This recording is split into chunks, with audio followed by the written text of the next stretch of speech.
How much you take the boys for tonight? $20 and some change. You're a dangerous woman to have around. I'm a good poker player. You're a good housekeeper. You're a good cook. You're a good laundress.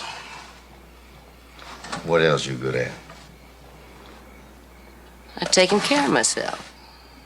Shouldn't have to. A woman looks like you do.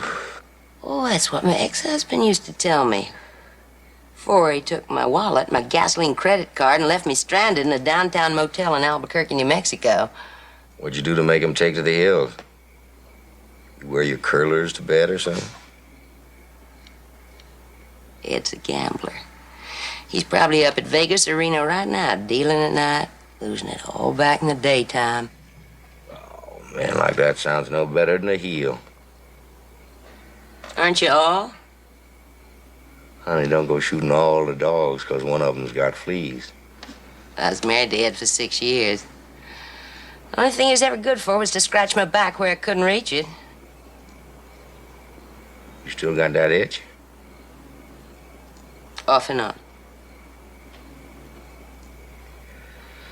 Well, let me know when it gets to bothering you.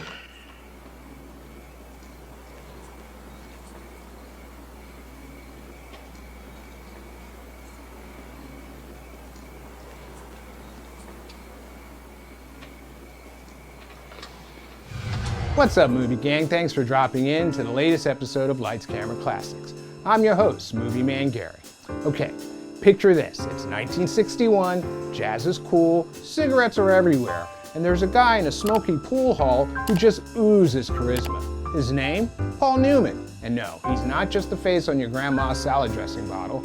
He was the guy, the definition of cool before it even had a hashtag. Today, we're diving into the life of one of Hollywood's smoothest legends, highlighting his iconic film, The Hustler, where he played the cocky, talented, and slightly tragic pool shark, Fast Eddie Felson. Let's get into it.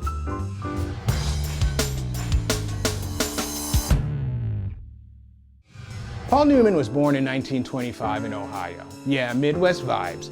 He served in World War II, tried college, but like any main character energy person, ended up in acting school.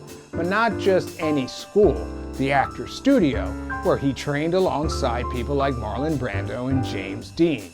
Casual, right?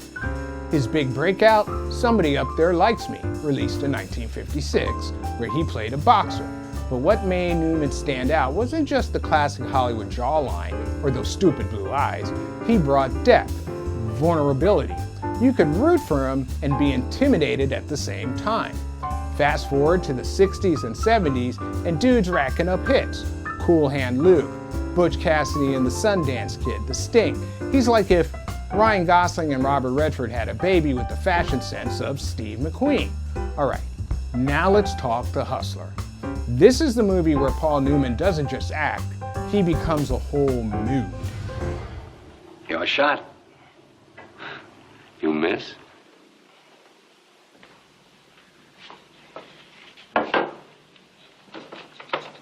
Well, you don't leave much when you miss, do you, fat man? That's what the game's all about.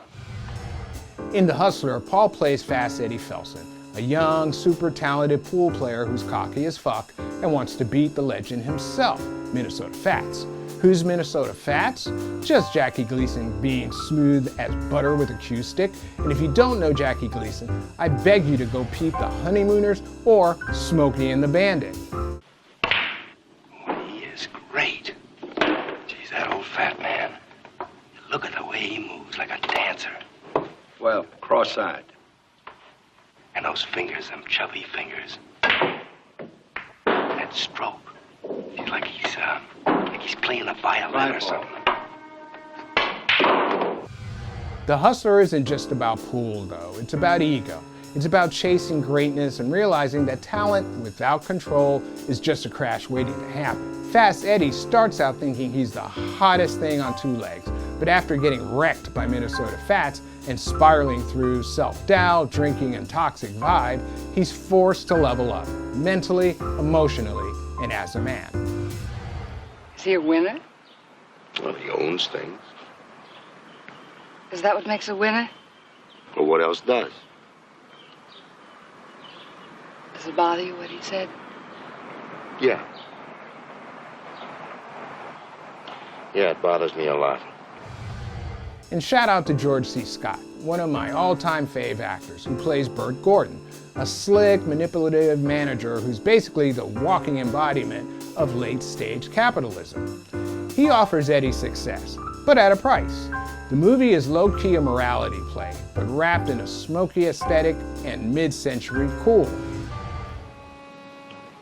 I loved her, Bert. I traded her in on a pool game. But that wouldn't mean anything to you.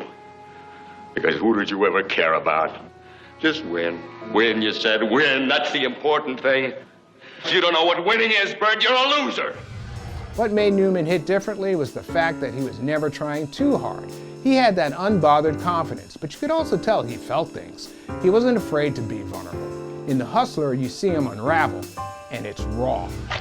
Preacher, go on down and get me some breakfast, will you? Egg sandwich and a cup of coffee. You want something, Charlie? Now, wait a minute. You're coming with me. You're going to eat breakfast at the hotel. The pool game is over. No, it isn't, Charlie. Eddie, The pool game is over when Fat says it's over. you wanted 10,000, you got 10,000. Oh, get with it, will you, Charlie? Get with what? You can't see it, can you, Charlie? I mean, you've never been able to see it. I came after him. And I'm gonna get him. I'm going with him all the way. The pool game is not over until Minnesota Fat says it's over. Is it over, Fats?